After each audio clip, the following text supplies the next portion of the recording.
Both the practice of common cohabitation and the institution of marriage are doomed to crumble in the foreseeable future. Young men have reason to pay attention to what's going on in the world for the following 4 reasons. There is not a single untrue point in any of the information that I am about to offer with you. It is a truth that I have personal experience to back up. I am about to share some information with you. On many instances, a large number of other males have relayed the same or very similar information to me. You have the ability to trick yourself into believing that you are exceptional in the sense that you have the power to maintain a woman's interest in you even while you are working toward your own goals and spending more time apart from her. This is something that you can do by telling yourself that you are powerful enough to do this. It is important that you do not allow this to slow down your progress toward the goals that you have established for yourself. Although it is possible that such an arrangement could work out in the end, the following 4 reasons emphasize why tying the knot and moving in together with your partner is the greatest way to assure a happy and profitable future for both of you in the future. In light of these arguments, it is clear that doing so is the most effective strategy for ensuring a joyful and prosperous future. One of the most important ways in which males and females can be differentiated from one another is by analyzing the perspectives that each maintains within their own houses.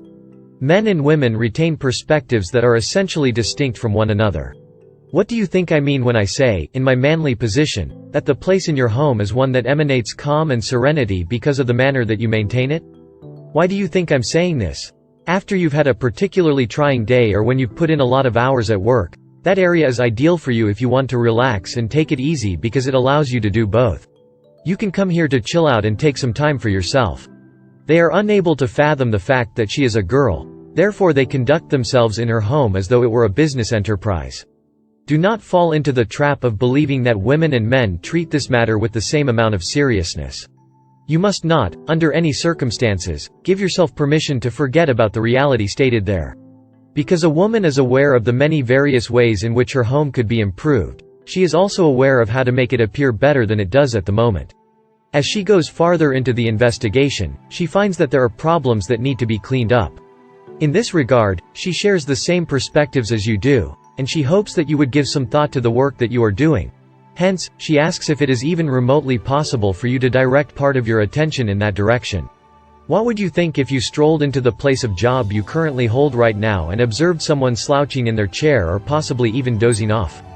Your first thought is probably something along the lines of, "What am I going to do if I'm fired? Holy cow, that person is the definition of a slacker."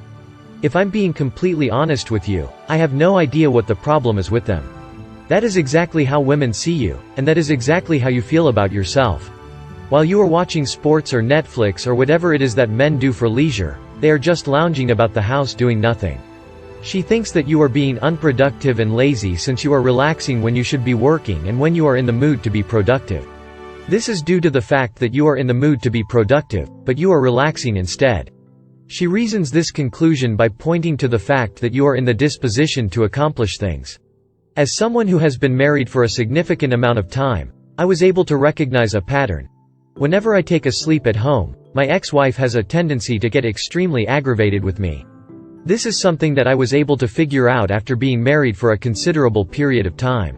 In the beginning, I thought that this was something that was unique to her, but now I know that this is not the case because so many of my other friends have informed me that they have experienced the same thing.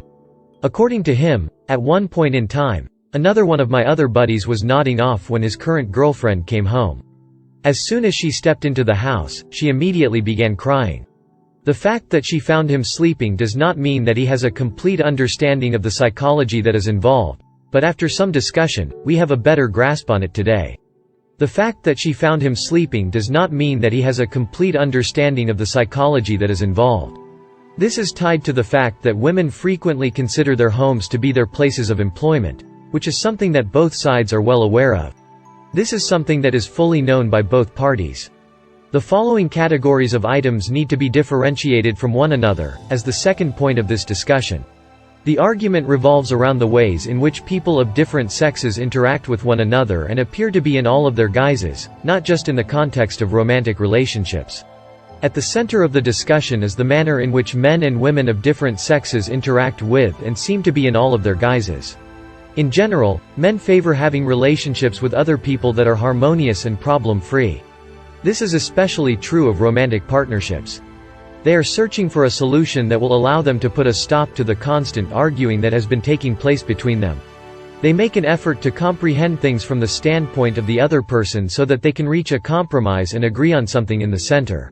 It is plain that you are, without a doubt, establishing connections between different ideas. This much is clear. The manner in which men and women access and process information are significantly distinct from one another. These differences can sometimes be rather significant. They anticipate that these activities will be fascinating, but in fact, they are boring. There are a lot of females out there looking for a life partner that will ignite their interest and excitement, and these ladies are hunting for this type of person. Another issue that, after all of these years, just now resonated in my head for me was related to the members of this group, who normally advocate for more peaceful ways of living. As I persisted in my efforts to patch things up with my ex-wife, the question why this isn't working kept popping up in my head. Shouldn't we all have the same level of interest in this topic? As I persisted in my efforts to patch things up with my ex-wife, I kept asking myself why this isn't working. Then I came to the realization that we don't know what drives and excites the other person, and if you want something badly enough, you'll find a way to make it into a dramatic situation in order to get it. This led me to the conclusion that we don't know what drives and excites the other person. As a result of this circumstance, the two of you are actively working against the very thing you're attempting to create. More specifically, you're actively working against the very thing she's attempting to create with point number 3, which is to bring up the subject of the division of responsibilities and authority. You're going to make things more difficult and contentious than they need to be when there's no reason for them to be in either of those states. You're going to make things more difficult and contentious than alternately. You should be able to carry out at least 50 repetitions, which is the absolute bare minimum requirement for this. The other members of the family will feel embarrassed for you if you are unable to fulfill this responsibility, which is the most significant of those that have been placed on your shoulders. In the event that we went ahead and did this, what kinds of consequences would we inevitably bring upon ourselves? My best guess is that the year is currently 2012. When precisely did you get around to conducting that study? It was carried out in Norway, and I have supplied a link to it down below in the event that you haven't seen it or read it yet. It has been found that the likelihood of a guy having an affair increases in proportion to the number of home obligations he is responsible for. Have you ever heard the ancient proverb that states the greater the amount of housework a man does, the higher the probability that he will file for divorce? It's a catch-22 scenario, and it's pretty frustrating. I want to address the people who believe the conclusions of this study don't apply to the United States because the research was carried out in Norway. It's a catch-22 situation, and it's quite aggravating. It's a catch-22 issue. No matter what decision you make regarding your participation in the study, it will not change the outcome for you. On the other hand, if I were to speculate, I would say that the reason for this is that Norway is even further ahead of the curve in terms of the issue of gender equality in general. I say this because I have a feeling that this is the case. The fourth and last reason why marriage and cohabitation are both doomed to fail in the long term is the quest of happiness. I am waiting for a response to my final inquiry, thank you.